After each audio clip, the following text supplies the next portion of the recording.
একটি নীরব লোক মাঠের উপর দিয়ে চুপে ঈষৎ স্থবিরভাবে হাঁটে।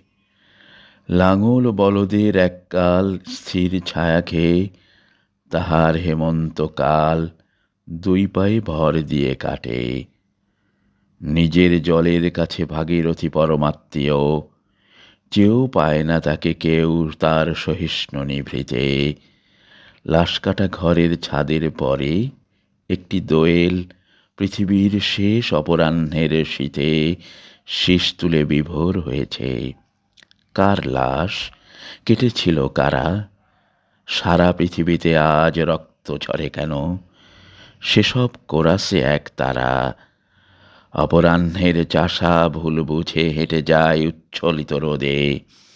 নেই তবু প্রতিভাত হয়ে ওঠে নারী।